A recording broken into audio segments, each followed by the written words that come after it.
Oh la la. Good morning, my darlings.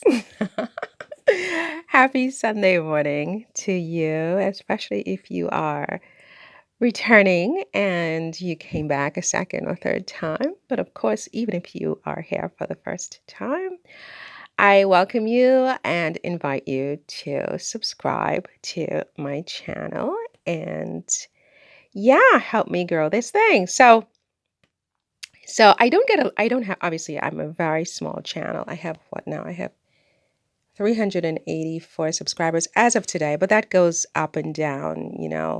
So let's say we average to about 360 subscribers for the moment. And, 9 likes is a lot, I'm gonna get 9 likes. I'm like, yay. And so on and so forth. So I don't get a lot of comments because I usually block my comments because, people are so freaking mean. So this guy comes on, Raphael Dawkins Combat Radio, and one of the few comments I got, and he was so mean. He was so mean. So he says to me, my goodness, that was painful to listen to. And did you, Eve, get to your point? Did you have a point? Did you make your point? I mean, this man was like just so mean. Wasn't that mean? I mean, who says that? Who comes on to someone's little YouTube channel and leaves this kind of comment to someone? Honestly, right? So I replied to this individual. First, I said, what was the first thing I said? Now, the first thing I said to him was, um, I said, but then again, nobody expect more from the likes of you. Au revoir.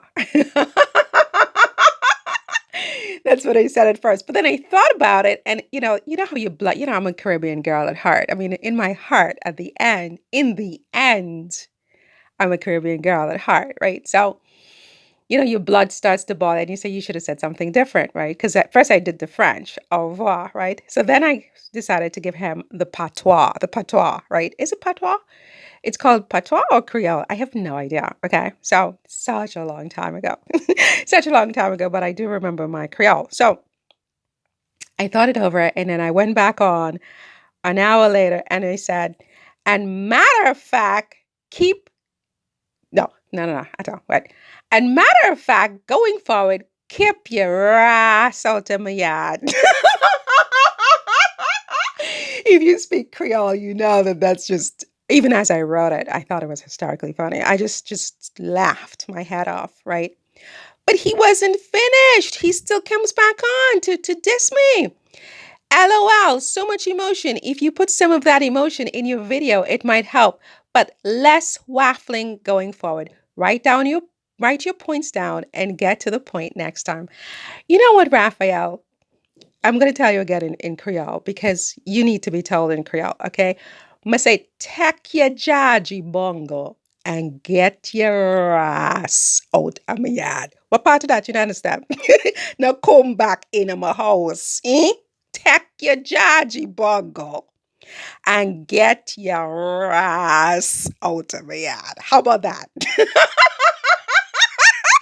I think it's safe to say that Raphael is going to come back on and this be really huge and I'm going to be in tears. But honestly, I feel like, you know, if you don't like my channel, I mean, and I can fully appreciate that my channel is not for everybody. It's an acquired taste, I mean, it's like caviar or something like that. It's like not everybody likes it, okay? And it's an acquired taste for sure. I'm an original kind of a girl. I don't follow the masses ever in anything. I do my own thing. I have my own sound. I have my own way.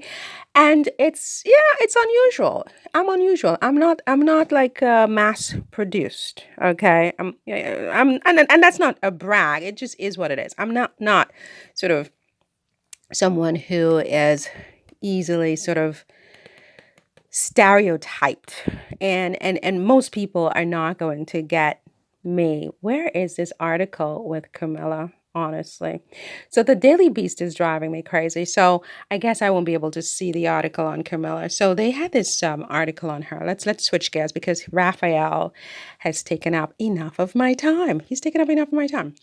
Um, so I can't believe I'm like having a fight with some frickin' whatever. Like, take your judge, bungle, and get your ass to comprendre mon français ou quoi?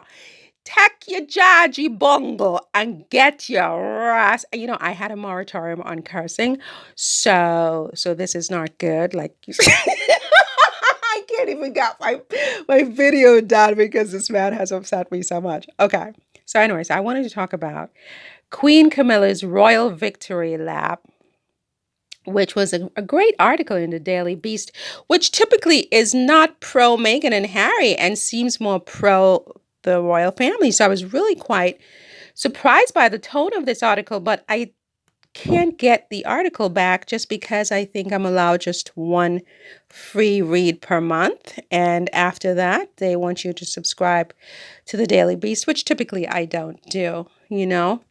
So, oh, I can keep reading for free. Yes, but I don't like to be muscled into signing up to someone's website, you know, oh, keep reading for free, just sign up. I mean, because what are they doing with my data, you know? So I typically don't. So I can't get the article. But it seems to suggest, you know, a manipulative, calculating Camilla, which is not a new story, you know. The undertones being that Camilla is going to, once she's crowned on May 6th, take over the British monarchy pretty much, and as will her children and her grandchildren who are teenagers. And it is true that teenagers are going to be more interesting than people in their 40s, 50s, 60s, and so on. Teenagers are interesting. Let's be honest. It's the time when we are the most interesting. We start to discover ourselves, our fashions, our rebelliousness, etc. We will never be as beautiful as we were as teenagers. You know, our skin is perfect, our hair is perfect, everything is perfect. And Camilla has, you know, two or three teenage grandchildren. I mean, and two granddaughters, I believe, who are in their teens. Now you're going to see, you know, the paparazzi, whatever it is in England, following them around, photographing them, and you know, getting all these amazing shots. And, you know, it's just going to be all the teenagers around the world will start to want to emulate them. It's like Princess Stephanie in Monaco when she was, you know, a teenager. And it's just going to be Camilla, Camilla, Camilla, Camilla, and her children and grandchildren. And yes, she is going to usurp William and Kate. Mais attends. She is going to usurp William and Kate. This is not Charles. Is that William? I can't even tell. Her children, Camilla and her children are going to usurp William and Kate. And maybe to some extent even Harry and Meghan, although I think it's very hard to usurp Harry and Meghan. Harry and Meghan are just so naturally engrossing, you know? But Camilla's teenage grandchildren are going to become very big in the media after the coronation. And I would not be surprised if they begin to get titles one by one. Like she's going to have her daughter now be known. Her daughter may even become a duchess or a countess. Her daughter could become the Countess of Wessex because Sophie has now been promoted to the Duchess of Edinburgh, has she not? So the Countess of Wessex title is available. So her daughter is going to be at least a countess, if not a duchess. And her son is going to be, I think, a duke. And I don't see any reason why they would refuse those titles because their mother is literally the Queen of England. So it makes sense that her children will now have royal titles. And once her children have royal titles, her grandchildren will also have some kind of a title. If it's only lady and I don't know, Marquise or something. Who knows? I mean, she's going to see to it that her children and grandchildren become titled gentry in the British aristocracy. Okay. And those titles will then be transferable down the line of her family into perpetuity, right? Because they are hereditary titles, a lot of them. So, yeah, I mean, Tom Parker Bowles will be at least um an earl or something, but I think he'll probably be even as high as a duke. Um, Camilla is in charge. Camilla is now in charge. So watch out.